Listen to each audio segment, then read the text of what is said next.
Alright, let's talk about the VideoKid 80's edition.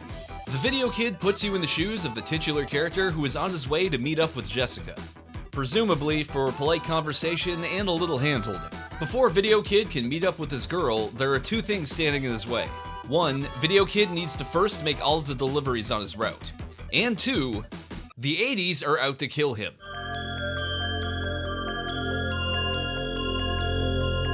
And that's not some abstract metaphor that the developers are trying to slip into the game.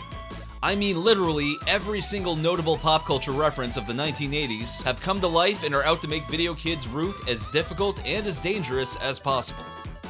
VideoKid is putting his life on the line delivering those tapes, but to be fair, it's fucking Jessica. Every time I close my eyes, I wake up feeling so horny. And being bulletproof doesn't hurt either. What? The goal of the game is to make it through your entire route, delivering as many tapes as possible while trying to avoid getting knocked off your skateboard, getting hit by traffic, eaten by a sewer alligator, crushed by Optimus Prime, killed by Freddy, Jason, or Chucky, all while stopping an unwanted groping in the process.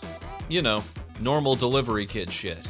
Thanks, VideoKid! Looking beyond the near overwhelming amount of 80's references stuffed into this game, VideoKid's biggest influence in terms of gameplay is clearly the old Paperboy games. Both games have you in the role of a kid trying to complete his delivery route while going north on an isometric street, throwing items in the mailboxes. And sometimes through windows. Although unlike Paperboy, the VideoKid does give you an infinite number of items to throw. In addition to being able to throw your tapes from a distance to hit mailboxes and other things on your route, the VideoKid can also jump without the aid of a ramp, which makes traversing your route feel way more accessible than Paperboy's more grounded approach. However, the developers did make one crucial change in terms of movement.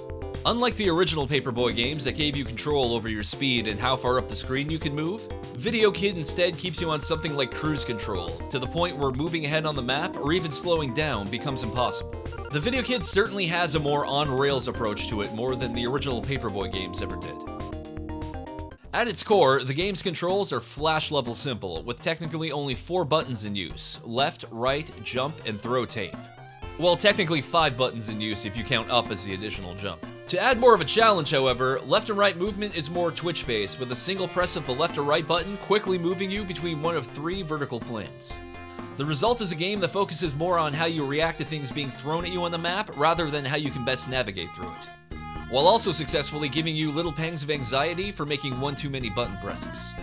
Now, I assume the choice in art style here was also used to help shield the game from an avalanche of copyright infringement lawsuits, because holy shit does this game ever walk a fine line.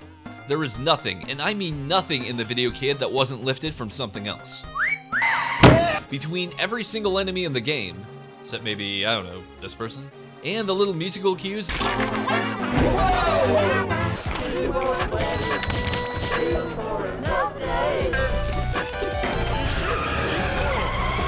it's a small goddamn miracle that nobody got fucking sued over the release of this game. Speaking of music, outside of a few barely knockoff jingles of famous cartoon themes, the game sports a small handful of musical tracks. Most notably for the main street portions of the game, the intro, and a few of the small sewer sections. It's not a bad theme, but after a while, it does start to get a little repetitive. One very notable thing about this game is that VideoKid only has one route, meaning there's only one stage.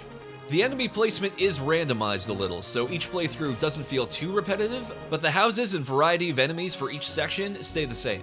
This game can technically be beaten in under 10 minutes, but if you're like me, you'll still find yourself at it hours later, still trying to get past that 60 to 70% mark.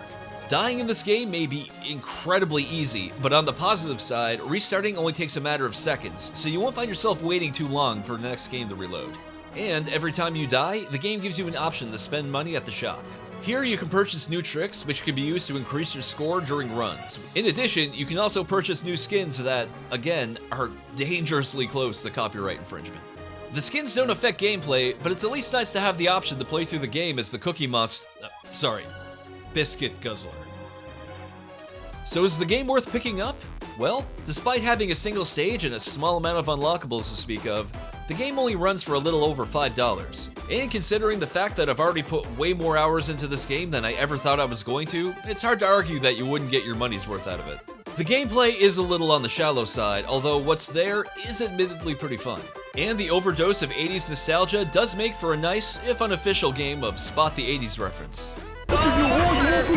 That said, how much you may get out of all that will probably heavily depend on your knowledge of 80s pop culture.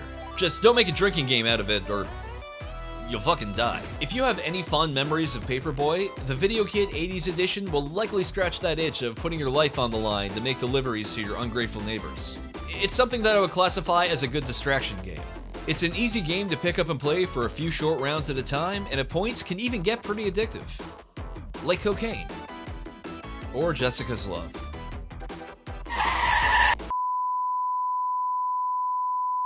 Great Scott!